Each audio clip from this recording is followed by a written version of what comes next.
Good afternoon, everyone. This is Kumar Danatrain with Agile Meridian. Happy New Year. And quite fittingly, our first episode of the new year is about change and adaptability. And we think it's one thing that doesn't change from year to year is that we have to adapt to change. And so we thought this would be a great episode to start the year off with. So maybe we'll start with Chris. How would you define adaptability, Chris? I would define adaptability as being able to, as things occur, being able to deal with them as they occur and take advantage of those opportunities, right? When they pop up, if an opportunity pops up, we want to take advantage of it. If something bad starts to happen, right? Something adverse, we want to react to it. We don't want to just continue down the same path that we're going down. And those that can adapt and those that can change are the ones that are going to end up being successful, right? The ones that can change quickly. You know, adaptability and especially is important today because technology is changing so fast, right? Things are evolving so quickly and the world moves so quickly, it seems like. Absolutely. Mike, how about you? I think Chris said it really well. You know, that the ability, learning to accept change as a constant, learning to actually be okay with that and to be able to work within it helps you to turn that into an advantage situation like Chris was talking about, instead of looking at it and going, oh man, I got to deal with this again. And I got this mindset thing really, really plays hard into it. You hear a lot of athletes talk about it. I was just on tonight. I couldn't miss a shot. They could just see everything happening in their head and it just went that way. But they were, you look at these things and say, hey, if I can look at this as a positive, if I can take this in and actually make this something that I'm comfortable with, and that I can be comfortable with moving forward, it turns into this thing where you're looking now for opportunities instead of looking for problems that may be coming down the road at you.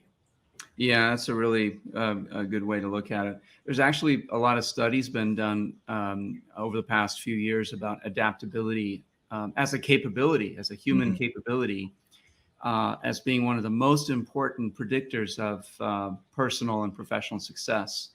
The ability for an individual and a team, for that matter, to adapt, to change with the times, if you will, to adapt to whatever the situation requires them to, and still deliver something of value, right? So that's been shown in numerous studies that people and the teams that are more adaptable are more successful, which, it's not, it makes sense, right? Especially in this day and age. Absolutely. I have a 15-year-old son, and the kids in his school right now, and in high school, 50% of them will be in jobs in the next 10 years that they don't even know about yet. So they can't even be training or preparing for them, right? So it's this world that we're moving into, it's more than ever, this capability is becoming the capability for future success. Yeah, absolutely. There's an assessment that we're partnered with AQI, so Adaptability Quotient, and it's the platform that uses AI to help individuals as they go through the assessment assess their adaptability quotient, and it's a really powerful tool, and it talks a lot about this concept of the elements that make up adaptability and how you can improve on them. In this live segment, we're going to talk about two of them. There's 8 listed in the show notes, but we're going to focus on 2. One is a growth mindset, and then the other is building your level of resiliency, how resilient a person is to be able to adapt to these changes. And so we'll start with a growth mindset. What is a growth mindset to you, Chris? It's where your mind is. You have the mindset, I should say, of learning, right? Of growing, not just, I don't want to stay in my little bubble, but I want to learn, and I'm going to be a continuous learner, is another way you could think of it, right? I'm going to be continuously learning. And how would you contrast that, Mike? Yeah. What opposite? Well, with the opposite, well, you think of some of the things that are becoming a little more, I would say, at risk of maybe offending a few people, a little more antiquated in terms of like achieving the ultimate success or achieving the top level of something. You think of PhDs and you think of certain things like that. They're very valuable, but they're valuable for a certain set of time. The half life of knowledge is shortening. So that idea that I've achieved the pinnacle of something really is starting to actually become antiquated itself. And Mm. that idea, it doesn't serve you well moving forward, because there will become a time where that knowledge just doesn't carry the value that it used to, and it won't help you with the new challenges that are coming your way. Yeah. Carol Dweck wrote a book called Mindset, and she talks about these two mindsets: the growth mindset, that which is the mindset to learn and grow, and never rest on your laurels and your achievements, your education, whatever it might be. And then the fixed mindset, where you might think that you have a fixed capacity, and maybe you might think, oh well, I can't learn how to play the guitar or the piano. I don't have any musical aptitude. And that's an example of someone with a fixed mindset that may Mhm. think that they don't have what it takes to excel at something. Where someone with a growth mindset is always striving, always trying to learn, even though they may not have a great aptitude for music, they still try. They try to learn. And other ways this shows up and manifests, the fixed mindset is where you might feel threatened by some new change. And so someone with a fixed mindset might stick with the old ways of doing things because that's how they know how to do it. And it may not serve They them had well. success in the past doing it, so they go back to That's where they right. had success, right? Yeah. So what are some tactics do you think guys, that can help someone identify their mindset or overcome this? Well, one is that you should reflect on where you're at, right? Look inside yourself and be introspective and think about what are the opportunities that I've missed and what do I want to do to grow. And the other thing I would just say is that ties along with that is once you reflect on that, don't let it be, don't get, um, I'm struggling for the right word here, but don't get threatened by the fact that you have a long way to go. Think about small, it's a journey. It's not just an event. We're going to go through, and you've got to learn a lot. As you go forward, you're going to learn a lot of little things that are going to add up to something big. Yeah, absolutely. Anything to add to that, Mike? Yeah, I'll give it. There's a second tactic, and there's more tactics. So we're just mentioning a few of them here. There are actually going to be some in the show notes, I believe, right? Right, Kumar, we're Yep. going to have them there. So, one of the other things, and this is actually one that I had to learn how to do because I love consistency, predictability, and simplicity. Right, those are my nirvanas, and that is not the world we live in at all. So this idea about reframing your thinking, right, and thinking of us, this is another tactic out of several that you can use. Reframing your thinking to actually be able to think about something in terms. Chris mentioned it a little bit, and so did you, Kumar, around the idea of, hey, maybe don't think about how far I have to go. Think about what am I going to do? I have the opportunity to go out and learn how to be better at something to make it shorter, or to break it down, or thinking about it in a very positive mindset. There are, again, a lot of studies that show that mindset goes a long way towards being able to help you overcome what you perceive as your own barriers, and which manifest themselves in reality when you think that way, versus removing those barriers and allowing you to think forward in a more, okay, it's a big thing, it's a big change. How am I going to go about this? And there are things that I can do to help myself. What are those things? And then that's that curiosity or that learning mindset that we think about, going out and finding out what those things are. Yeah, so I like that. So reframe your thinking.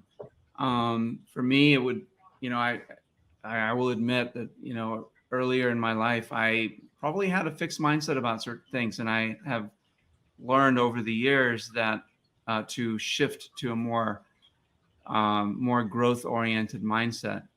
I don't know if I've tried this tactic specifically, like reframing your thinking, but that may be certainly something I would want to experiment with, right? So when I think of something that I feel I don't have the expertise in, rather than saying, I can't do this, or I don't have the experience doing this, I might try to say something like, well, I don't know how to do it yet, but I'm going to learn. Yeah. And just that little shift in the words that the self-talk, the things that you say to yourself can help you shift your mindset. Yeah. And I would say people that deal with anxiety really struggle with this a lot because they tend to create those barriers. Their anxiety tends to create those barriers for them, right? Yeah. Knowing that if you have anxiety, if you suffer or have any types of levels of anxiety that you recognize and basically accept, this is actually a good way to help you kind of combat that, right? To make that happen. Now it's like anything else. You gotta practice it, right? You gotta consistently practice it. It doesn't come easy. Just like learning anything else that's a useful skill is the same way. It's a habit. It can really happen. It can really help you a lot. Prior to the show, we were talking offline, and we were talking about New Year's resolutions and losing weight, right? And I'm reminded of, what you said, Kumar, about the fact that it's almost a day-to-day thing, right? You got to get started, and you got to go, you focus on today, and then you focus on tomorrow, and you take it one day at a time, as opposed to looking at this big barrier of, I've got to lose 30 pounds, right? Well, 30 pounds, it's like, how am I going to do that? Well, you start by losing, a quarter of a pound a day, right? I mean, it's that iterative mindset, right? Yeah. Continually breaking the big thing down into smaller stuff can really, really help you with this. But that's where the consistency comes in, right? You need to have that consistent tool at your disposal and be using it on a regular basis, that ability to actually go back and reflect. Which goes back to what Kumar said in his quote about, I can learn and improve, right? It's the same kind of mantra as I can't do this yet, but I can take a number of small steps and learn how to do that. And once you get one going, once you've done that once for yourself, it's so much easier after you got the first one. This reminds me of the Toyota improvement kata, where you set a goal, something that you want to achieve. You define what your current challenge is, where you are today, and then you don't try to reach the goal immediately, because that might be insurmountable. It might not be achievable right in a short period of time. What you do, though, is say or to yourself, or define for yourself, what your next experiment is going to be. What are you going to do to get you closer to that goal? And that seems like very much what both of you are saying, and seems to be very aligned to a growth mindset. Yeah. So, and I think that we want to talk a little bit about resiliency before we make this a long. So, Kumar, you were talking about resiliency earlier. When you think about that, how do you describe that, and what would you think is one of the tactics you could take to kind of help with building that resiliency factor? Well, maybe it's first, what is resiliency? And for me, it's just the ability to bounce back. In the AQI survey thing, I think they call it relearning or something like that. Relearning ability. So the ability to, if you fail at something, to be able to bounce back quickly, learn from what you failed, from your mistake or whatever, and then apply it to the new situation. So resilience is that ability to bounce back from adversity or difficult situations, learn from it, and then apply it. And I don't know, what do you think of that definition, you guys? Makes sense? And one of the tactics, go ahead. No, spot on. And then one of the tactics would be to build a support system, and friends, family, activities. It's not just about the people you see, but it's also the things you do, right? That's part of the support system, at least from my experience. What do you guys think, Chris? The three of us talk to our clients a lot about environment, right? Yeah. And this is an environment thing for yourself. Surround yourself, build an environment that's supportive of this, right? That you're letting folks know what you're trying to do, but you're also building a network or building a group of people that understand this, that they get this and will help you along with that, especially because you're going to have stumbles. You're going to have points in time where maybe that anxiety does creep up a little bit, kind of knocks you down, or maybe you had a really tough, you tried 6 times in a row and didn't get it, right? This little achievement out of the big thing that looks insurmountable as it is, I can't even get the little one done. So having that support group and that environment is huge towards continuous improvement and getting the value out of it and getting you started, really, because then after a while, when you become really good at this, you become a support person in someone else's environment and someone else's network. That's a very good point. Yeah, it's sort of it's a self-fulfilling thing, right? If you rely on people, they tend to rely on you. Yeah. It's also, I think, important to get rid of that. Mike mentioned it earlier, that inner dialogue that we all have in our head, right? And that you can't do that. Most of us can't do that by ourselves. We need somebody that can come along and say, hey, you're good at this, keep going, right? Or, wow, that's too bad. That's bad luck, right? You need to keep moving. And, me personally, I can't, when I was challenged a couple of years ago, right? Mike was one of those people that was in my ear going, hey, you got to get back to it. Hey, you got to get back to it. Hey, you can do this, right? And it's important that you have those people around you that are going to be your cheerleader when you're not. Because if you don't have those folks, you're going to be stuck. And, it's hard to get out of that.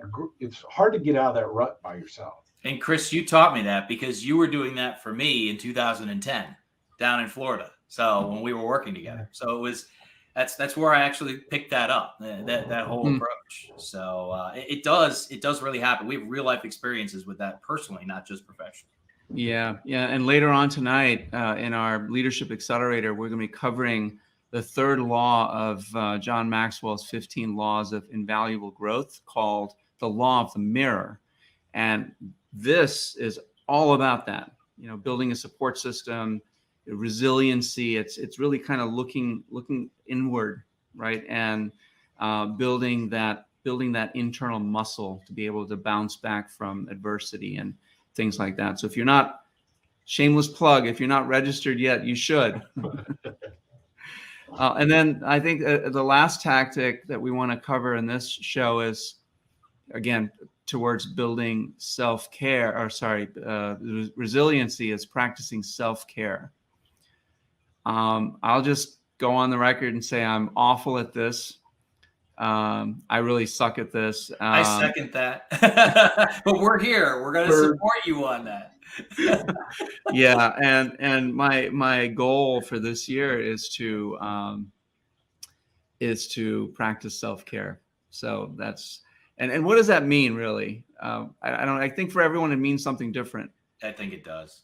Yeah, for me it's really taking the time to do the things that I've let go by the wayside that I enjoy doing, photography and biking and sleeping and reading books and stuff like that. Staying healthy. Yeah, I think it's very individual, but it's definitely a source of energy and momentum, right? To continue to do these other things we just talked about. You got to have the energy to do it. You got to have the drive to do it. Where do you find that, right? I mean, these are the things that you're doing all this stuff for, what? So that you can have these, that you can be self-conscious and have that self-care, right? Well, yeah, the recharge about it too, right? I mean, yeah, it's a recharge. You think that if it, in the good old days when we used to mandate people would work 12-hour days to get a release out, right? We weren't getting 12 hours worth of work. We were only getting maybe 6. And, just having somebody step away, if you step away and take care of yourself and take care of the things that you have to, when you come back, you're a lot more productive, right? You're able to do a lot more. Yeah, I've noticed that on a long bike ride, things will come to me without I don't have to search for answers that have been vexing me for forever, at work. They'll just come to me. That's because I'm not thinking about it. I have a CEO that I'm working with right now. She runs every single day. Yeah. And she gets so much of her inspiration. I'll get a text or an email. Hey, I won't believe what I thought of, or when I was doing, right. Just that ability to step away and to do something.